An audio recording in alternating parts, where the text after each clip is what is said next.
ماضی میں ہوئی دنیا کی دو بڑی عالمی جنگوں کی تباہی نے یورپ سمیت دنیا کے کئی ملکوں کے ہنستے بستے شہروں کو کھنڈرات میں تبدیل کر دیا تھا اور کروڑوں لوگ ہلاک ہوئے تھے۔ صرف پہلی عالمی جنگ کے دوران 20 ملین لوگ اور دوسری عالمی جنگ میں 60 ملین سے زائد لوگ ہلاک ہوئے تھے۔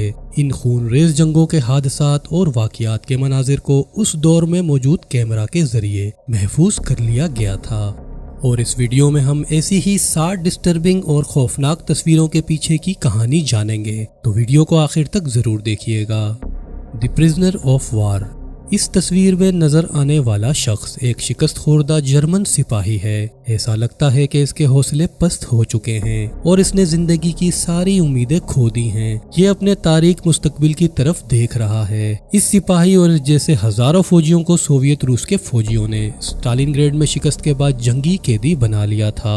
Battle of Stalingrad world war 2 کی سب سے خونریز لڑائی تھی، جس میں 20 ملین لوگ مارے گئے تھے، جن میں دونوں اطراف کے فوج کے لوگ اور سیویلین شامل تھے۔ اس وقت اسٹالن گریڈ کا شہر ملبے کا ڈھیر بن گیا تھا۔ ورلڈ وار کے دوران بوم شیلز اور اس دور کے دوسرے ایڈوانس ویپن سے شدید زخمی ہونے والے سولجرز کے فیس بری طرح بگڑ جاتے تھے۔ ان سپاہیوں کا علاج اس وقت کے ڈاکٹرز آسانی سے نہیں کر سکتے تھے اور ان کے بگڑے ہوئے چہروں کا ٹریٹمنٹ ناممکن تھا۔ جن ہاسپٹلز میں ان سپاہیوں کو ٹریٹمنٹ دی جاتی تھی، وہاں مرر یعنی آئینے پر پابندی عائد کر دی گئی تھی، کیونکہ آئینے میں یہ سپاہی اپنے بگڑے چہرے دیکھ کر اکثر بے ہوش ہو جاتے تھے۔ پلاسٹک سرجری بھی پریکٹیکلی پاسبل نہ تھا۔ ان سپاہیوں کے چہرے خوفناک حد تک بگڑنے کی وجہ سے ان کے دوست اور فیملی ممبرز بھی انہیں پہچان نہیں پاتے تھے، جو ان کے لیے انتہائی کرب اور تکلیف کا باعث تھا۔ تب پلاسٹک سرجری کا ایک الٹرنیٹیو کرافٹڈ فیس ماسک لایا گیا۔ ایسے سولجرز کے لیے بیسٹ ماسک بنانے والے دو ہی اسکلپٹرز تھے، اینا کولمن اور فرانسس ڈرون۔ یہ ماسک کوپر سے بنائے جاتے تھے اور بعد میں ان پر ان زخمی سولجرز کے اسکن ٹون کے کلر کو پینٹ کر دیا جاتا تھا۔ ان کرافٹڈ ماسک کو چہروں پر فکس رکھنے کے لیے ربن، وائر یا پھر چشموں سے روکا جاتا تھا۔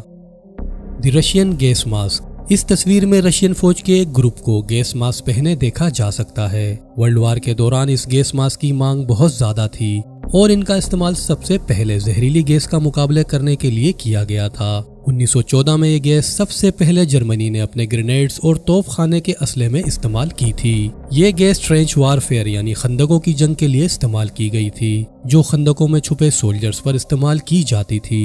اس گیس کو اس کی مسٹرڈ اسمیل کی وجہ سے پہچانا جاتا تھا اور اسی لیے اسے مسٹرڈ گیس سے جانا گیا۔ یہ زہریلی گیس ہوا سے کئی گنا بھاری ہونے کی وجہ سے کافی ٹائم تک گراؤنڈ لیول پر موجود رہتی تھی، جو خندقوں میں چھپے سولجرز کو نقصان پہنچانے اور بھگانے میں پرفیکٹ ثابت ہوئی تھی۔ سانس لینے کے ساتھ یہ گیس جسم میں داخل ہونے کے بعد جان لیوا بن جاتی تھی۔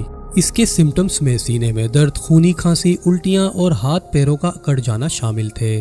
یہ سمٹمز اس گیس کو انہیل کرنے کے کئی گھنٹوں بعد ظاہر ہونا شروع ہو جاتے تھے اور 3 سے 4 دن بعد ہارٹ اٹیک اور لنگز ایڈیما سے سولجرز کی موت بھی ہو جاتی تھی۔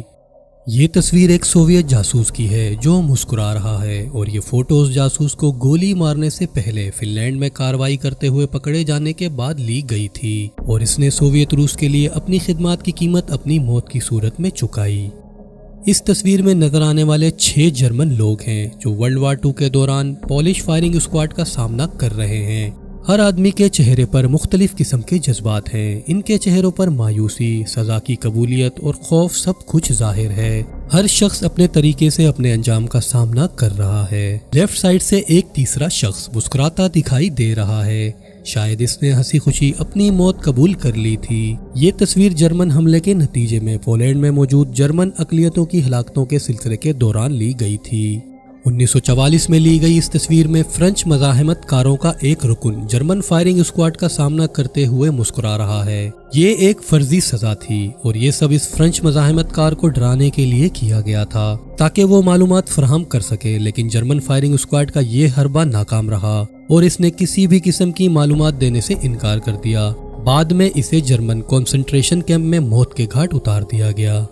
یہ تصویر 23 اگست 1942 کو لی گئی تھی، جس میں 6 بچوں کے اسٹیچو کو دکھایا گیا ہے جو ایک دوسرے کا ہاتھ تھام کر ایک کروکوڈائل کے گرد رقص کرتے دکھائی دے رہے ہیں، اور ان کے پس منظر میں عمارتیں جل رہی ہیں۔